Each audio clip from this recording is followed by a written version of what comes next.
Olá, boa noite. Eu me chamo Kainan, este aqui é o Rafael e ali está o Johnny. Vamos apresentar hoje sobre aracnida. Agora eu vou falar algumas ordens de aracnida, né? Ácari com 30 mil espécies, Arenae com 40 mil, Scorpiones com 2 mil espécies, Rhisonulei com 73 espécies, Opiliones com 6.300 espécies e Pseudoscorpiones com 3.300. Temos Uropide com 100 espécies, Ambipide com 160 espécies e Solifuge com 900. E para finalizar, temos Palpígrade com 71 espécies e Schizômida com 180 espécies. Algumas das sinapomorfias de aracnidas são a tagmatização do corpo em prossoma, cefalotórax, e opistosoma, o abdômen. A ausência de antenas e mandíbulas característica que é compartilhada com os queliceratas.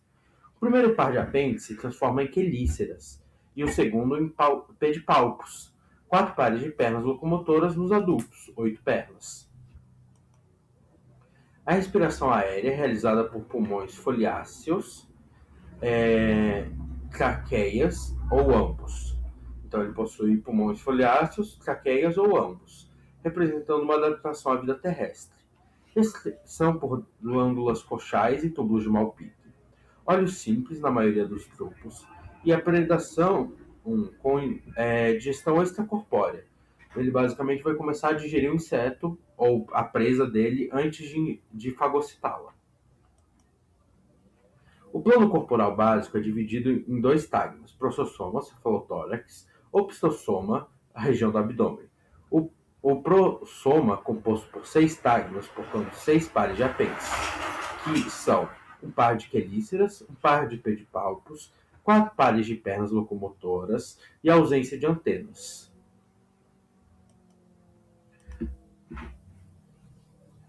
Aqui está o esquema de alguns aracnídeos, para vocês terem uma noção de como é a organização corporal.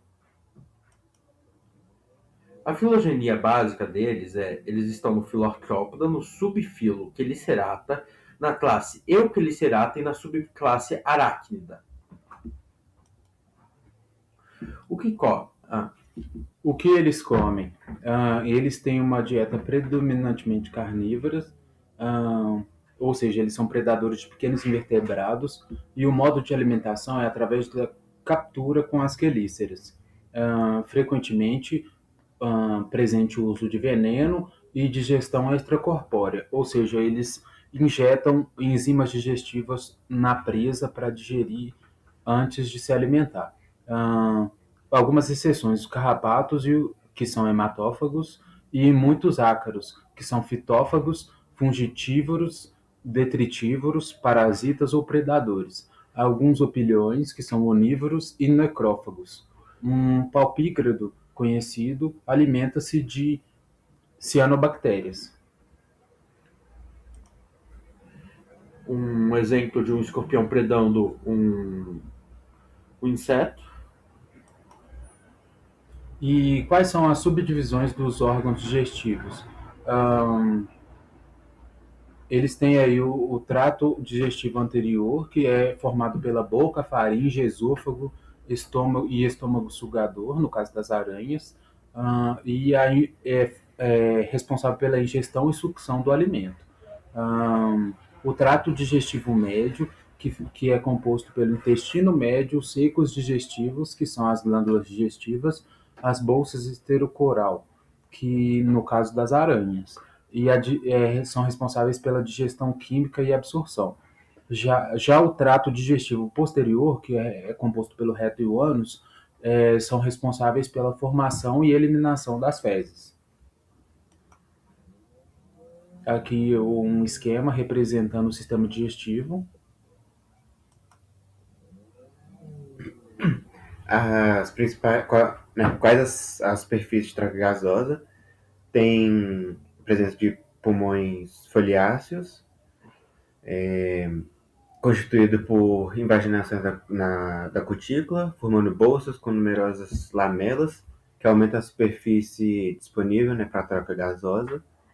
A traqueia, sistema de tubo que conduz o ar diretamente aos tecidos, presente em muitos grupos de aracnídeos.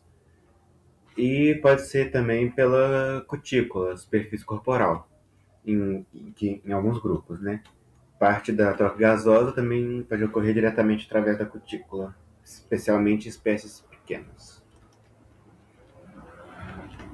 Então, nessa imagem tem uma exemplificação, né, do pulmão foliáceo e de algumas superfícies de troca gasosa. Com relação ao pigmento respiratório, a presença da hemocianina, o pigmento comum dos quelicerados, que está dissolvida no plasma sanguíneo, né? Nas aranhas, a hemocianina funciona basicamente no armazenamento de oxigênio, não no transporte imediato, né? E no funcionamento de oxigênio no tecido. Agora, qual a função do sistema circulatório na respiração? Uma rede extensa de artérias fornece sangue à hemocele, que circula por todo o corpo, e aos pares de pulmões foliáceos. Algumas aranhas conseguem sobreviver por vários dias depois do seu suprimento de ar e quando esse suprimento ele é cortado e experimentalmente pela cobertura de seus espiráculos. Aparentemente, elas obtêm oxigênio suficiente das suas reservas de hemocianina e por meio de troca cutânea. O tipo de sistema circulatório do grupo os aracnídeos apresentam um sistema circulatório aberto, né, o hemocélico, o sistema hemocélico, no qual o coração apresenta presença do coração dorsal com ósteos que bombeiam a hemolinfa para a hemocele, banhando diretamente os órgãos antes de retornar para o coração. E a hemolinfa transporta nutrientes, excretas e muitas espécies, né, gases respiratórios por meio da hemocianina. Tipos de sistema excretor, estruturas e órgãos. O sistema circulatório aberto leva os resíduos metabólicos dissolvidos na hemolinfa até as glândulas coxais ou túbulos de Malpighi. Ou seja, os túbulos de Malpighi retiram os resíduos da hemolinfa e os lançam ao intestino posterior, misturando-os às fezes. E os glândulas coxais filtram diretamente a hemolinfa, excretando para o exterior. Então, basicamente, vai ir para os túbulos de Malpighi pela hemolinfa e os glândulas coxais vão filtrar, em última instância, as excretas. Como ocorre a excreção e quais são as substâncias excretadas? Em aracnida, os principais órgãos excretores são os túbulos de Malpighi, como o Caio falou, e as glândulas coxais. A excreção ela ocorre através dos túbulos que retiram os resíduos da hemolinfa, lançam no intestino e eles são eliminados com as fezes. As glândulas coxais complementam esse processo. A principal substância excretada é a guanina e outras substâncias que são excretadas são o ácido úrico e outros compostos nitrogenados.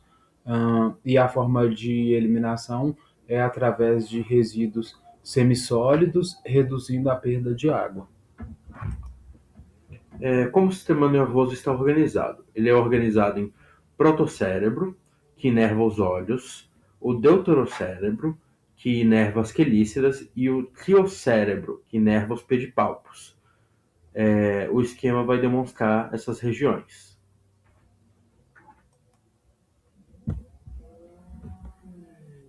Os órgãos que formam o sistema nervoso e o sistema sensorial desse clado. Para o sistema nervoso, na presença do cérebro, né, que é dividido em protocérebro, deutocérebro e tritocérebro, com os conectivos circumentéricos, massa ganglionar ventral e cordão nervoso ventral. E quanto ao sistema sensorial, né, que está relacionado, tem a presença de olhos simples, cerdas táteis, tricobótrios, sencilhas de fenda, pelos quimiosensíveis e órgãos táteis.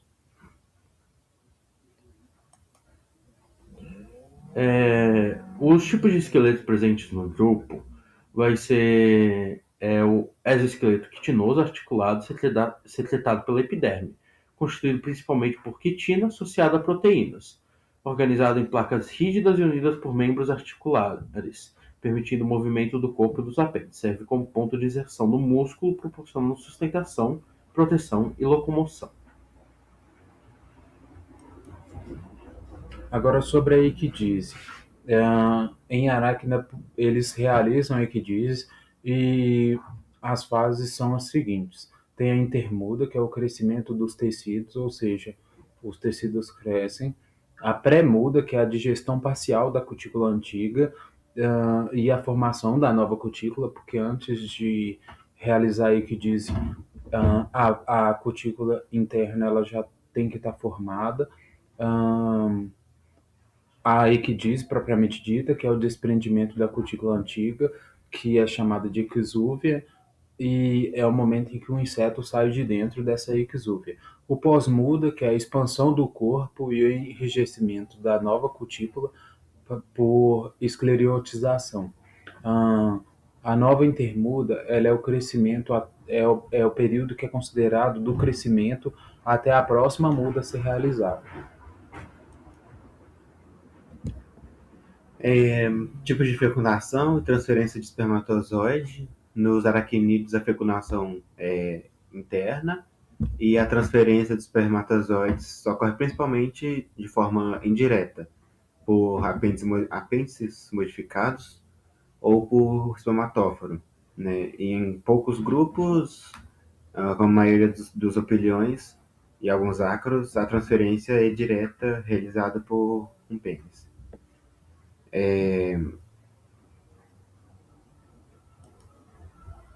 Aqui são alguns esquemas, né, da reprodução desses aracnídeos. Mais alguns esquemas. Aqui temos o sistema reprodutivo de escorpiões, que é formado por testículos, glândulas acessórias, uma câmara genital e gonóporos.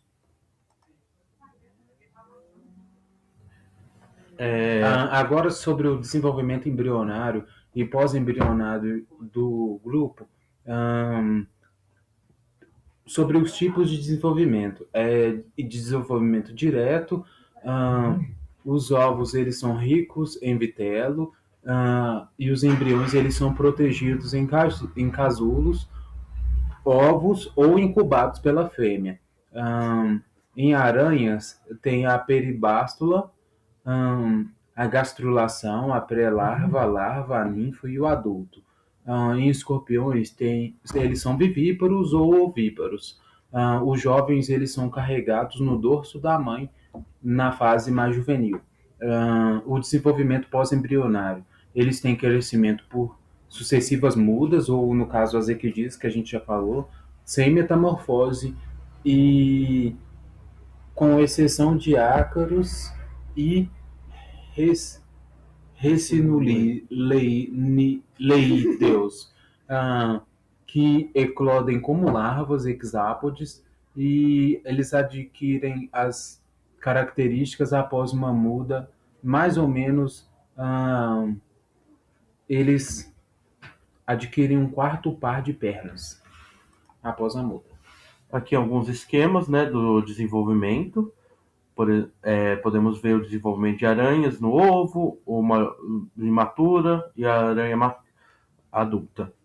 Aquele primeiro ali é dentro da pausa. E obrigado. Finalizamos a apresentação.